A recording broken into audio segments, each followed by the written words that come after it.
Hi, it's me, MC of Healthy by George. I come here every Thursday and Sunday. I come to YouTube because I'm trying to talk about things that are meaningful to me, and I hope they're meaningful to you. So think about subscribing. On Thursdays, I talk about things that are going to help us live longer, stay healthier, and move better into our old age.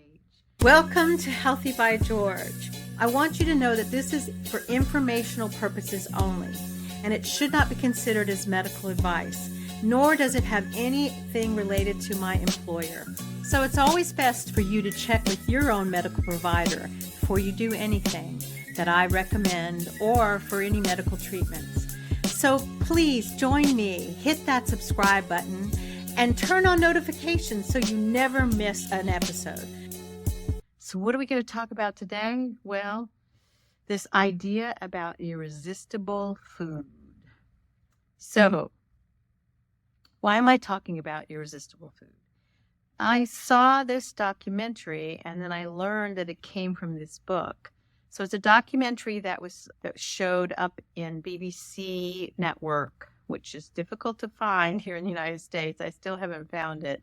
I've just seen clips.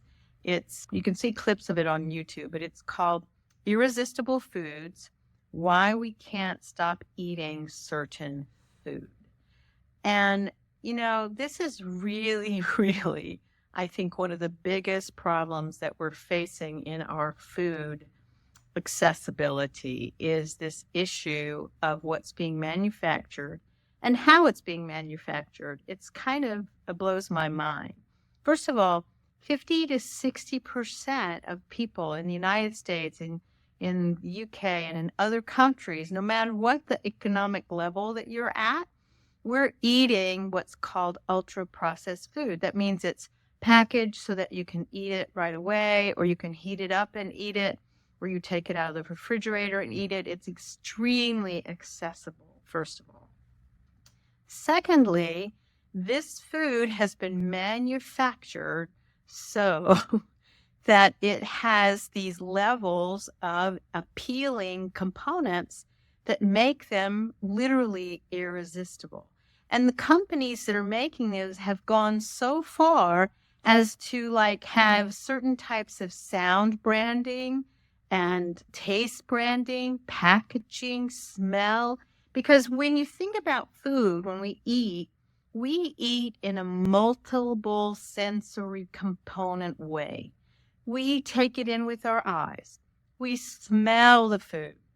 We hear the crunch when we chew it, or when we, cut it through a knife, or we break it with our hands, or we pick it out. We have a texture of things. I think some people with Cheetos, they feel that texture, that kind of whatever that dust is, that yellow dust that gets all over everything and stains your hands.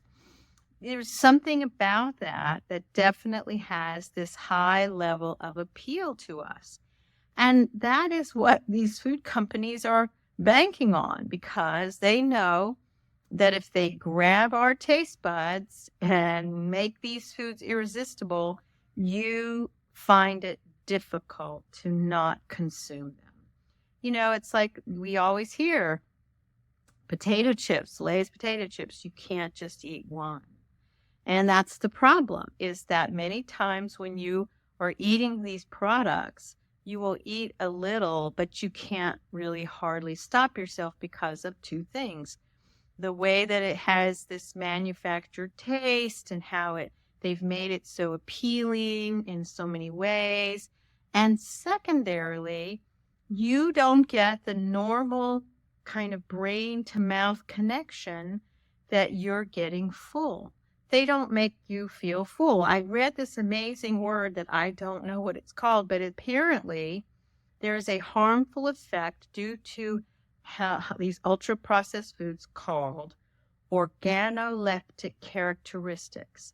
And what that means is that these foods have an increase in how much we eat, but a delayed signaling about how satisfied we feel.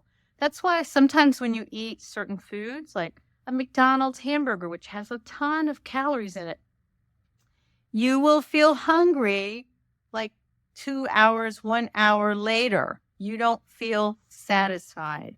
And I think there's a lot of kind of scientific elements that go into this that this documentary talks about, that there's this chewing and feeling a crunch, and that a lot of our foods that are this ultra processed foods, even though they may have a crunch, there's a softness to them. I have never heard of that.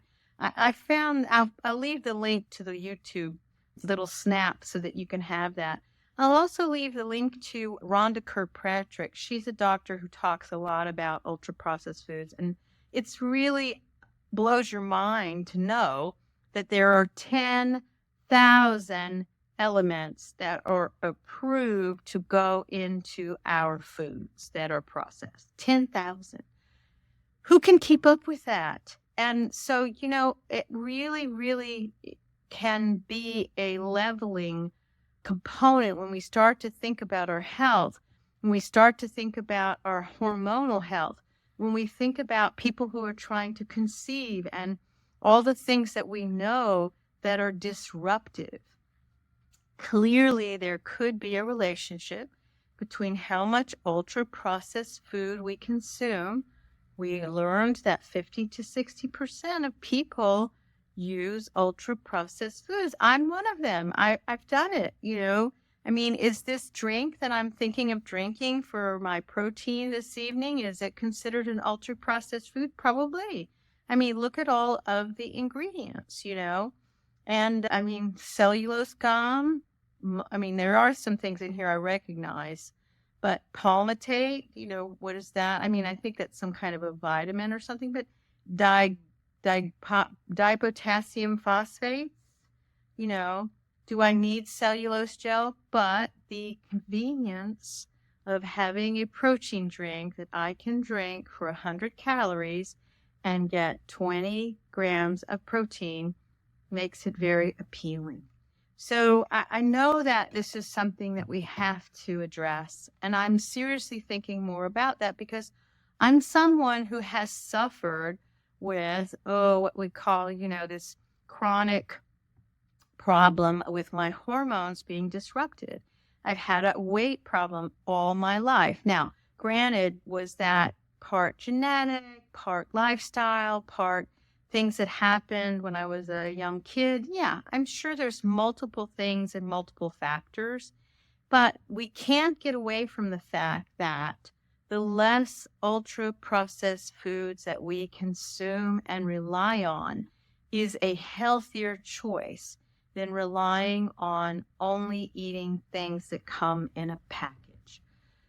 So I'm trying my best. I really am, because right now I'm struggling. I have a little bit of a sweet tooth going on, so I'm having some grapes, and that seems to be satisfying me with a little bit of mint tea.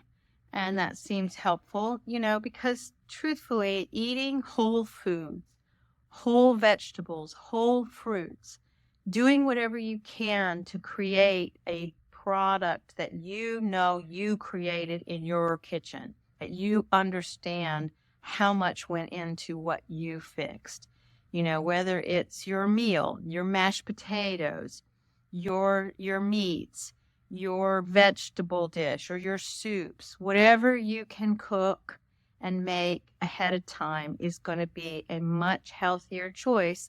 Yes, it's not easy, but something, start with one thing. Start with cooking one meal a week where you'll have some leftovers, and then see how you can start to reduce your reliance on those things that come in a package.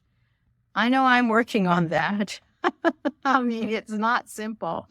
I don't think I want to pick up a piece of chicken and snack on a piece of chicken for 20 grams of protein. So how can we help ourselves defray or decrease all of that ultra-processed foods in our diets? Because it's too difficult to understand the toxic level that these foods create in our bodies. Plus, they make them almost so addicting. I mean, I can hardly give up peanut M&Ms. I am addicted to peanut M&Ms and the vanilla Swiss almond Haagen-Dazs. Those are my two, swords. I have to stab myself because I just get so much pleasure from eating them. I wish I didn't. I wish somehow I could make them unenjoyable, but they're not. And that's the way they're manufactured. They are manufactured to make us love eating them to the point of ridiculousness, like, a whole package or a whole container. This is not acceptable because you don't feel satisfied. You just keep wanting to eat it because it's so addicting, so irresistible. So start to take an evaluation of your food choices and see how you can let go of those things that you find irresistible or that come in a package that you rely on. See how you can maybe stop using one thing and replace it with some fruit. I think that's the goal I'm taking for this 2025. Please share the goals that you're trying to make towards your healthier eating this year. I just know that not consuming all of those toxic chemicals is in the long run going to make me a healthier person as I get older. So be well, my friends. We have this one intentionally beautiful life. Let's live it and thrive into our older age. Bye-bye. So thank you so much for joining me at Healthy by George. I hope you found the information inspiring and that it encourages you on your wellness journey. Because remember, your body, your well-being are a most precious gift, and every tiny action taken daily can make a huge difference. I hope the information here is educational purposes and is not meant to replace your medical care. See your doctor and talk about what works for you. If you enjoyed today's content, don't forget to give it a thumbs up and subscribe to my channel. Your support means the world to me, and it helps me continuing creating content that inspires and empowers you to live your best life. Goodbye for now, and join me again at the next Healthy by George.